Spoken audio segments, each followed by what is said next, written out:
오늘 우리에게 주신 하나님 말씀 함께 봉독하겠습니다. 하나님 말씀은 사도행전 9장 33절에서 37절 말씀입니다.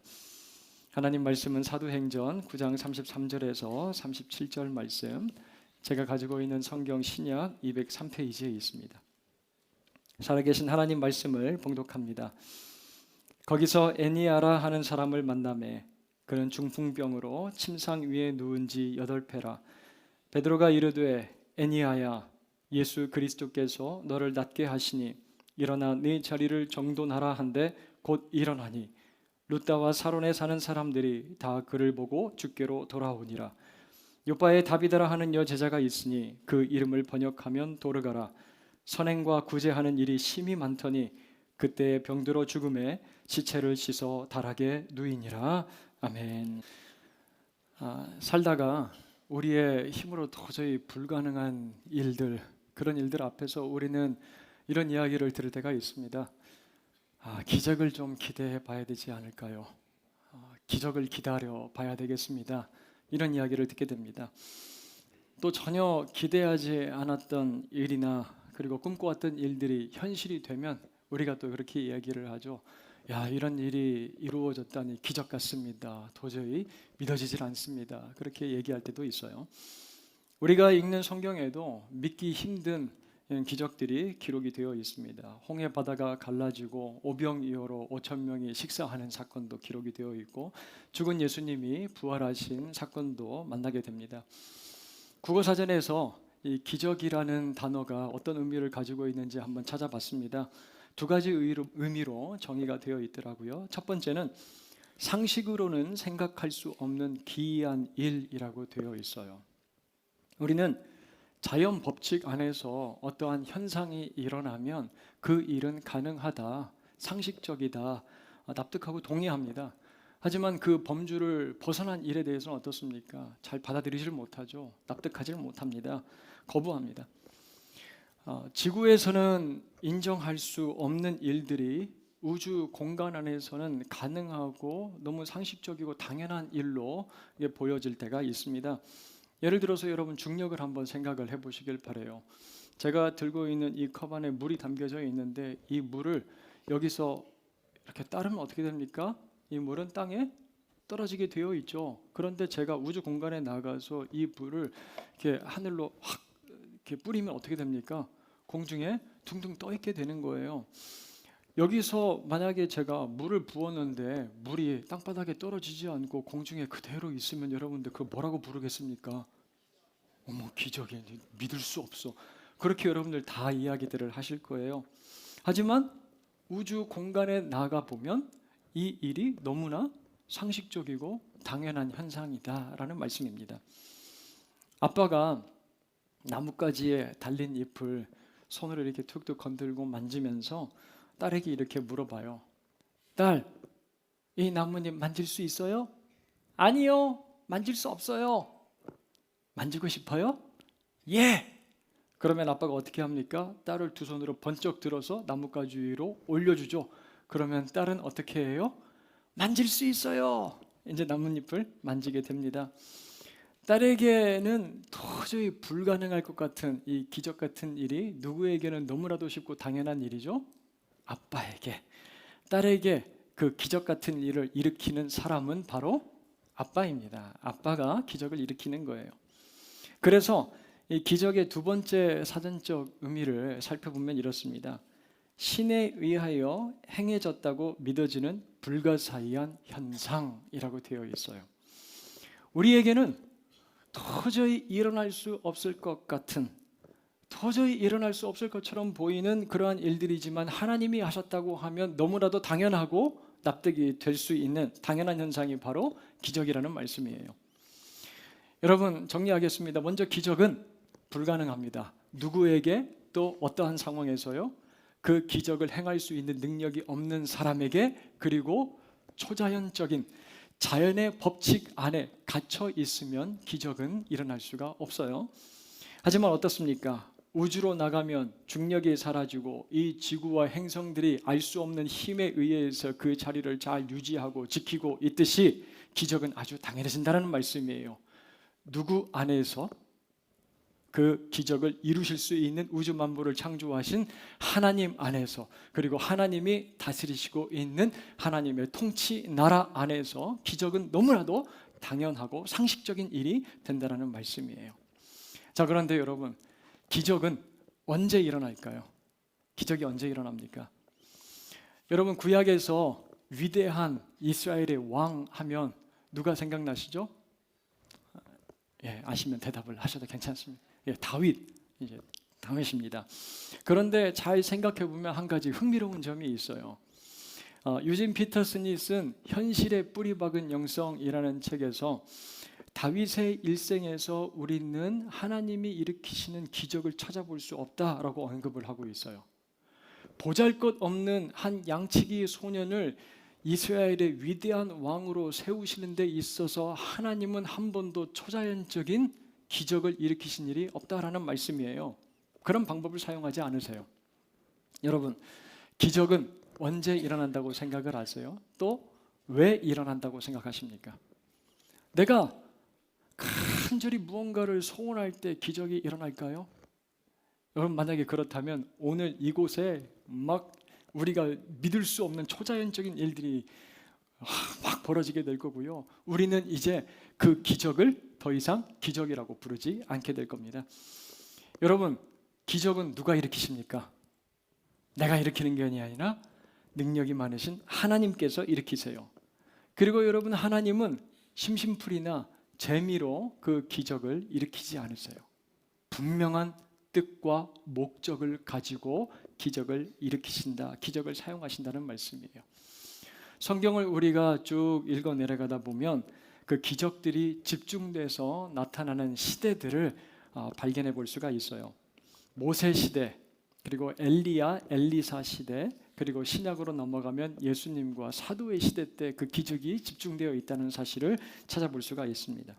이 시기를 살펴보면요, 기적이 나타나는 공통된 이유를 우리가 발견하게 돼요. 철저하게 하나님께 헌신된 그 사람을 통하여 하나님께서 자기를 드러내시고 어떤 메시지를 전달하시려고 할 때 하나님은 기적을 사용하십니다.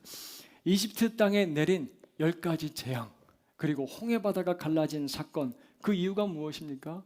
하나님께서 자기의 도구로 모세를 세우셨다는 사실을 입증하기 위해서, 그리고 이스라엘 백성들을 통하여 자기가 가지고 계신 계획이 무엇인지를 온 천하 만국에 알리기 위해서 하나님께서는 기적을 사용하세요.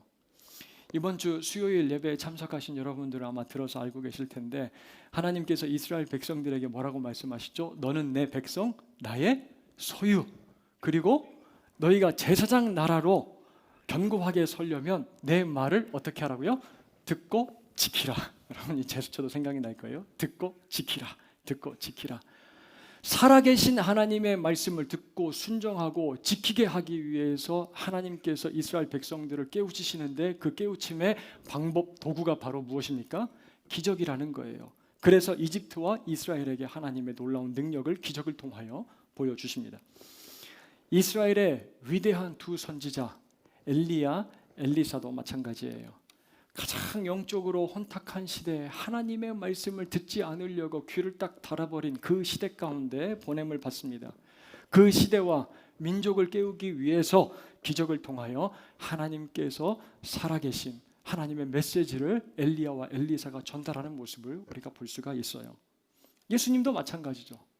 예수께서 하나님이 보내신 그리스도라는 사실, 그리고 하나님께서 온 열방을 향하여 가지고 계시는 하나님의 나라의 뜻이 무엇인지를 보여주기 위해서 예수님께서는 기적을 사용하세요. 기적을 일으키십니다. 때문에 여러분, 기적은 분명히 구별이 돼요. 기적은 무엇과 구별이 됩니까? 기적은 우리가 원하고 간절히 바라는 소원 성취가 아니라는 말씀이에요. 무의미하게 발생하는 초자연적인 그런 현상도 아닙니다. 성경이 말하는 기적은 무엇입니까? 하나님의 살아계심과 그분의 계획과 뜻을 이루기 위한 도구로 사용되는 현상이라는 말씀이에요. 이제 오늘 우리가 읽은 말씀으로 돌아가 보겠습니다. 오늘 본문을 보시면요, 사도행전에서 아주 중요한 두 사건 사이에 이 샌드위치처럼 끼워져 있음을 우리가 볼 수가 있어요. 표를 한번 보시죠.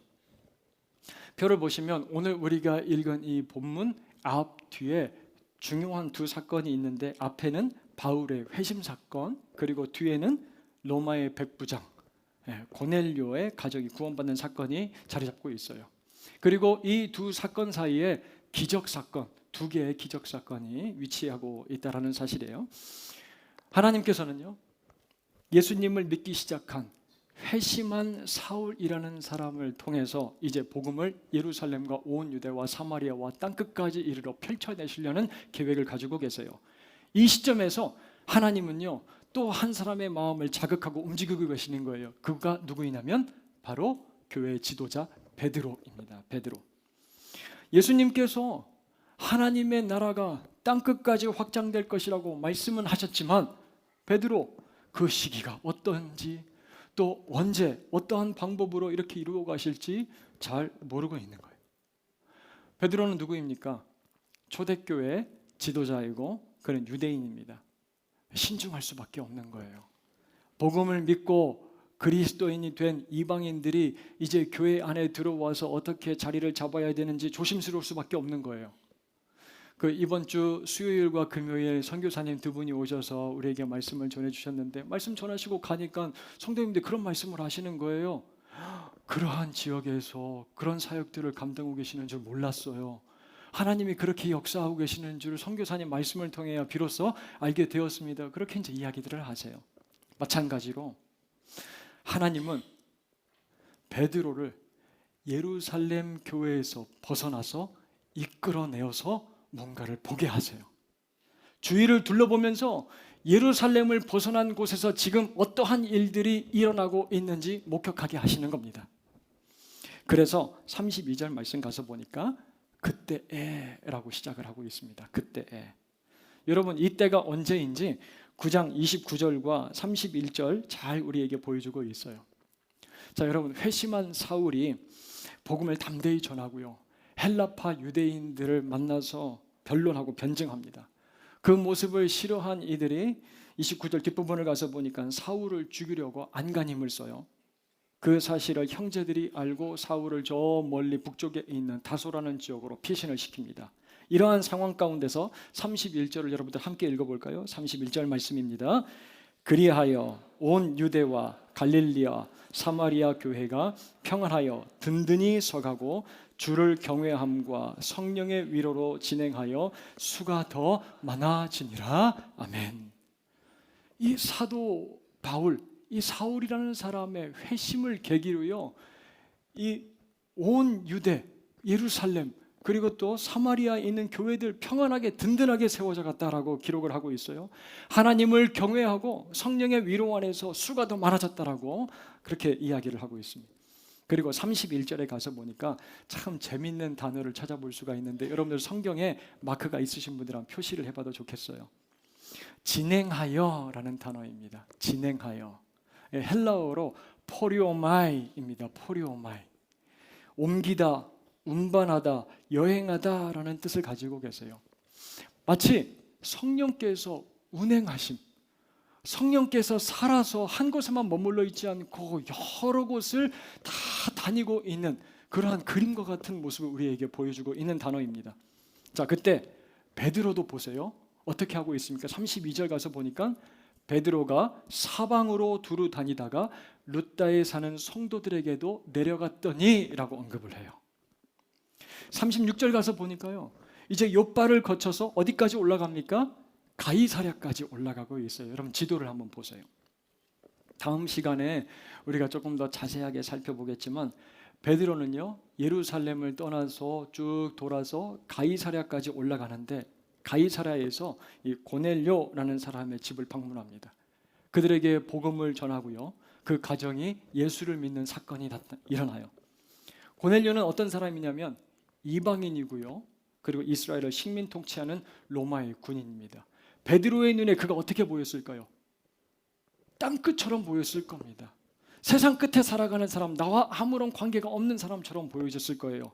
그런데 이 사건을 통해서요, 베드로는 예수님께서 말씀하신 땅끝까지 복음이 전파되리라 라는 말씀, 그 예언의 성취를 경험하는 거예요. 그리고 이 일을 통해서 하나님께서 이 사울이라는 사람을 회심시키셨구나. 그래서 이 사울을 통해서 복음을 전하시려고 하나님께서 사용하시는구나, 다시 한번 확인했을 겁니다. 다시 한번 여러분 지도를 보세요. 자, 그렇게 베드로가 예루살렘을 떠나서 가이사랴까지 가는데 그 사이에 낀 지역 두 곳이 있죠. 이곳이 어디입니까? 바로 룻다와 욥바라는 곳이에요. 예루살렘과 가이사랴, 예루살렘과 땅끝을 마치 이어주고 있는 연결고리처럼 우리들 눈에 보이는 거예요. 그리고 그곳에서 하나님은 베드로를 통하여 두 가지 기적을 일으키고 또 행하게 하신다라는 말씀이에요. 예전에 성경을 읽으면서 이 부분을 접하면서 여러분들 아마 대수롭지 않게 그냥 넘어갔을지도 모르겠습니다. 이 두 가지 기적 사건을 여러분 접할 때 역시 예수님의 수제자 베드로 능력이 많아. 중풍병자도 일으키고 죽은 사람도 살려내고 역시 능력 있어, 참 신기하고 놀라운 일이야, 기적이네. 하지만 본문을 우리가 잘 살펴보고 들여다보면요, 언제 기적이 일어나는지를 우리가 알 수가 있어요. 언제 기적이 일어나는지. 바로 기적은 예수님의 예언의 말씀처럼 복음을 전하고 하나님의 나라가 땅끝까지 확장되고 그리고 하나님의 나라가 넓어져가는 그 하나님의 계획 안에서 이루어진다는 사실이에요. 사랑하는 여러분, 기적을 믿으십니까? 여전히 기적이 이루어진다고, 기적이 나타난다고 생각을 하십니까? 예, 기적은 일어나게 되어 있어요. 기적은 일어납니다. 우리의 삶과 가정과 교회 가운데서도 여전히 기적은 가능하고요, 또 기적은 일어나고 있다는 말씀이에요. 왜 그렇습니까? 주님 다시 오실 때까지 무엇을 멈추지 않기 때문에, 하나님의 계획은 멈추지 않기 때문에 그렇습니다. 포리오마이에요. 진행되고 있기 때문에 그래요. 31절의 단어와 같이 계속해서 하나님의 계획 진행되고 있기 때문입니다. 이제 두 가지 기적에 우리가 돋보기를 대고요, 좀 자세하게 살펴보도록 하겠습니다. 자, 베드로는 룻다라는 지역으로 내려가서 성도들을 만나게 돼요. 여러분, 룻다는 예루살렘에서 한 40km 정도 떨어져 있는 지역인데 그곳에도 이제 교회가 세워진 겁니다. 33절을 가서 보니까 거기서 애니아라 하는 한 남성을 베드로가 만나게 되는데, 그 사람 어떤 사람이에요? 중풍병으로 침상에 누운 지 8회라 8년 동안 중풍병으로 일어나서 제대로 된 일상생활을 하지 못하는 불가능한 환자입니다. 그를 향해서 베드로가 뭐라고 하고 있는지 한번 들어보시길 바라요. 34절 함께 읽겠습니다. 34절 같이 읽습니다. 베드로가 이르되 애니아야, 예수 그리스도께서 너를 낫게 하시니 일어나 내 자리를 정돈하라 한데 곧 일어나니 라고 합니다. 어떤 집안으로 들어갔더니 베드로의 눈에 한 남성이 아무런 소망 없이 무기력하게 누워있는 모습을 보게 됩니다. 그리고 8년 동안 누워있었던 그의 집 모양이 어땠을까요, 여러분들? 제가 제 방에 한두어 시간만 누워있다가 나와도 제 딸아이가 들어가면서 어머 아빠 냄새나, 그렇게 얘기를 하는데, 베드로의 눈에 비친 그의 모습, 어둡고 쾌쾌하고 냄새가 납니다. 그런데 자기의 눈에 이 사람이 들어오는데 한 가지 장면이 너무나도 생생하게 기억이 나는 거예요. 예수님과 함께 다녔을 때 만난 사람이 생각이 납니다. 누구입니까? 38년 동안 일어나지 못했던 베데스다 연못에서 누워있던 한 사람이 생각이 나는 거예요. 그 사람은 헛된 기적에 사로잡혀서 베데스다 물이 동할 때 누군가 자기를 넣어주면 나을 것이다라는 소망을 가지고 그 자리에 무기력하게 지금까지 누워있는 거예요. 그런데 예수님께서 그를 고쳐주십니다. 이렇게 말씀하시면서 말이죠, 요한복음 5장 8절 말씀, 예수께서 이르시되 일어나 내 자리를 들고 걸어가라. 그리고 여러분 14절과 15절 말씀을 가서 보면요, 38년 중풍병으로 앓아눕고 누워있었던 그의 삶이 변화되었음을 우리가 보게 돼요. 예수님께서 그 병자를 만나서 이렇게 말씀을 하십니다. 이후에 보라, 네가 나았으니 더 심한 것이 생기지 않게 다시는 죄를 범하지 말라 하시니, 그리고 15절은 함께 읽습니다. 그 사람이 유대인들에게 가서 자기를 고친 이는 예수라 하니라. 아멘. 예수님을 만나고 난 이후에요, 자기가 누워있던 그 자리를 정리해서 들고 걸어간 이 38년 된 중풍병자, 그가 기억난 베드로, 그래서 이렇게 지금 선포를 하고 있는 거예요. 애니아여, 예수 그리스도께서 당신을 낫게 하십니다. 애니아여, 예수 그리스도께서 당신을 고치십니다. 일어나 당신의 자리를 정돈정리하십시오 라고요. 영어 성경을 가서 보니까 이렇게 번역이 되어 있어요. Make your bed. Make your bed. 이런 노래가 있죠. 다들 이불 개고 밥 먹어. 다들 이불 개고 밥 먹어. 너는 왜 이불 안 개고 밥 안 먹니? 여러분 다 아시죠? 베드로가 지금 이렇게 얘기하고 있는 거예요. 일어나 너의 침상을 정리하라. 중풍병으로 앓아 누워있는 동안에 가장 기초적이고 기본적인 일도 하지 못했던 너, 이제 예수 그리스도께서 너를 고쳐주시니 너의 침상을 정리하라. 지금 이 기적을 여러분들 누가 일으키고 있습니까? 베드로가요? 아닙니다. 베드로는 분명히 이렇게 선포를 하고 있어요. 예수 그리스도께서 너를 낫게 하신다. 병에서 너를 치유하시고 자유케 하시는 분은 예수 그리스도시다. 이제 너는 일어나 네가 깔고 누웠던 그 지저분한 거적대기를 걷어내라 라고 말씀을 하고 있어요. 선포합니다. 38년 된 병자를 다시 만난 예수님, 뭐라고 말씀하셨죠? 다시는 죄를 범하지 말라. 그 말을 들은 사람은 예수님을 증거하는 사람으로 변화가 되어서 살아가요. 이 모습을 생생하게 기억하고 있는 베드로, 그도 8년 된 중풍병자에게 변화를 촉구하고 선포를 하고 있는 거예요. 일어나 이제 불결하고 지저분했던 너의 침상을 정리하고 이제 예수 그리스도를 증거하고 선포하는 그러한 삶으로 나아가라 라고 이야기를 하고 있습니다. 그때 무엇이 일어나요? 기적이 일어나는 겁니다. 기적이 일어나는 거예요. 이 일로 35절 말씀을 가서 보세요. 룻다와 사론에 사는 사람들이 다 그를 보고 주께로 돌아오니 라고 되어 있습니다. 자, 여러분, 기적은 언제 일어납니까? 지금 기적이 언제 일어나고 있어요? 베드로가 능력이 많아서입니까? 세상 사람들이 말하는 것처럼 운이 좋아서 막 대박이 날 때 지금 기적이 일어나고 있나요? 그렇지 않아요. 옛 사람이 정리가 되고 옛 사람이 완전히 죽어지고 그를 통해서 예수 그리스도가 나타나야 될 때, 증거가 돼야 될 때 기적이 나타나고 있다는 사실을 우리가 보게 되는 겁니다. 그 일을 위하여 하나님은 그저 베드로를 도구로 사용하시고 있는 겁니다.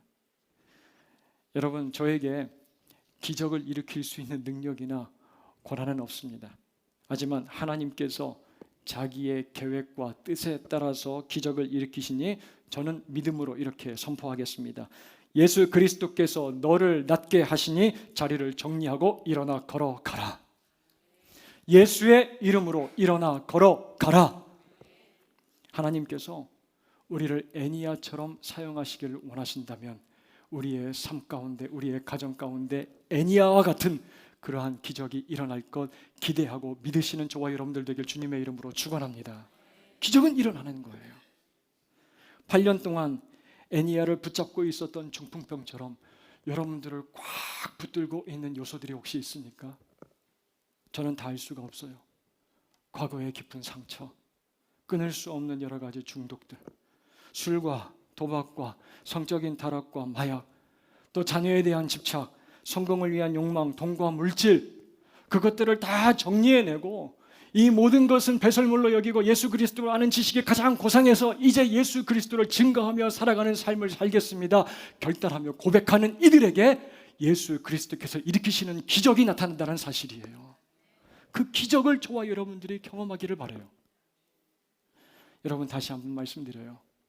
기적은요, 소원 성취의 도구가 아닙니다. 운 좋게 일어나는 대박 사건도 아니에요.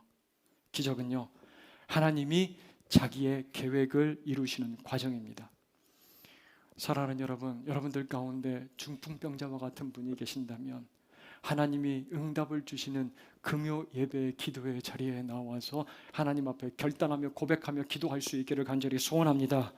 집중해서 기도하십시오. 주님, 내가 중풍병자와 같은 그러한 사람입니다. 그런데 그 질병에서 노임받고 내가 누워있던 자리를 정리하기를 원합니다.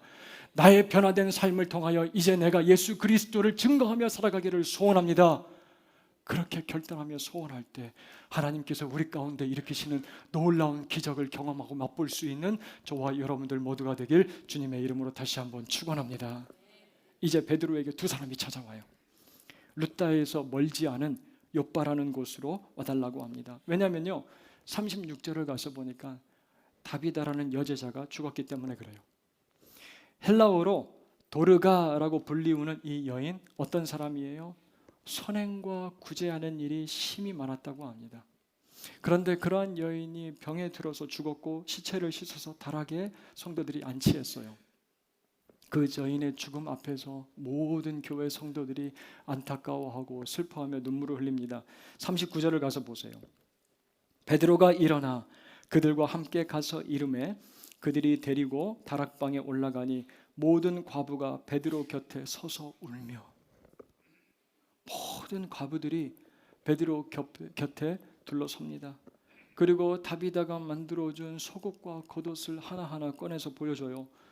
오늘 말씀을 통해서 추측을 해보면요, 이 다비다라는 여인, 다락방을 소유한 집을 가지고 있는 걸 보니까 경제적으로 넉넉한 사람이에요. 여유가 있어요. 그리고 손재주도 있습니다. 옷을 만들어줬거든요. 그런데요, 그런 자신의 여유와 재능을 다른 이들을 위해서 실제적으로 베풀고 섬긴 사람이 누구입니까? 이 다비다라는 여인이에요. 그런 다비다를 기억하는 이들, 특히 사회적으로 소외당하고 약자로 살 수밖에 없는 그런 이들, 과부들이 곁에 서서 눈물을 흘리기 시작하는 거예요. 누구도 우리를 돌아보지 않고 아끼지 않을 때 이 다비다라는 여인, 우리를 참 사랑하고 아껴줬어요. 베드로 곁에서 이거 보세요. 다비다가 만들어준 속옷과 겉옷을 하나하나 꺼내 보여줍니다. 사랑의 즐거움을 드리에요. 지금은 하나님 품에 안겨 계신 우리 오춘자 권사님, 그리고 강영기 집사님, 이분들 이름을 이야기를 하면 우리 머릿속에 떠오르는 기억들이 있잖아요. 참 여름 성경학교, 그리고 또 수련회 가셔서 열심히 식사 준비해 주시고 김장도 하시고, 그리고 연세가 있는데도 불구하고 운전하면서 우리의 발이 되어 주신 참 좋은 분이야. 그런 기억. 이처럼 다비다도 사람들의 기억 가운데 참 신실하고 진실하게 사랑을 베푼 따뜻한 사람으로 자리를 잡고 있어요. 자, 그렇게 울고 있는 이들 가운데 서 있는 베드로, 또 한 장면이 기억이 납니다. 어떤 장면이 기억이 나요? 예수님께서 죽음 가운데서 일으키신 한 소녀가 생각이 납니다. 12살 된 딸을 먼저 떠나보내고 슬픔 가운데 빠져있는 회당장 야이로의 모습. 마가복음 5장 38절이에요. 회당장의 집에 함께 가서 떠드는 것과 사람들이 울며 심히 통곡함을 보시고, 그런데 예수님께서는 이 아이에게, 이 소녀에게 이러한 표현을 쓰세요. 이 아이가 잔다. 죽었다라고 이야기하지 않으시고 잔다. 그때 어떤 이들은 예수님을 비웃습니다. 예수님은 자기를 조롱하는 이들을 조용히 다 내보내시고 그 잠든 소녀의 손을 붙들고 이렇게 말씀을 하시죠. 소녀야 일어나라. 소녀야 일어나라. 이 말씀이 아람어로 참 우리가 잘 알고 있는 다비다 쿰입니다. 달리다 쿰이에요. 달리다 쿰. 베드로 이 장면이 생각이 나는 거예요. 달리다 쿰. 그래서 40절 말씀 가서 보니까 무릎을 꿇고 그 죽어 있는 다비다를 향하여 이렇게 이야기합니다. 다비다야 일어나라. 다비다야 일어나라. 이것도 아람어로 읽으면 어떻게 되는지 아세요? 다비다 쿰이에요. 예수님이 말씀하신 달리다 쿰과 아주 비슷하게 들리는 다비다 쿰, 그렇게 이야기하고 있는 거예요. 자, 그렇게 베드로 소생한 다비다, 그의 손을 붙들어 일으켜 세웁니다. 그리고 애곡하던 과부들은 다시 살아난 다비다를 목격해요. 그리고 42절 가서 보니까 그 결과를 이렇게 언급하고 있습니다. 온 욥바 사람이 알고 많은 사람들이 주를 믿더라. 욥바에 있는 사람들이 알고 주를 믿었다라고 합니다. 다비다의 기적, 우리에게 한 가지 분명한 사실을 가르쳐주고 있어요. 교회를 위해서, 특히 섬김과 구제, 소외되고 연약한 자들을 위하여 돌본 이들 하나님이 기억하시고 우리가 측량할 수 없는 압도하는 은혜로 우리들 가운데 베풀어 주신다라는 사실을 우리에게 보여주고 있다라는 거예요.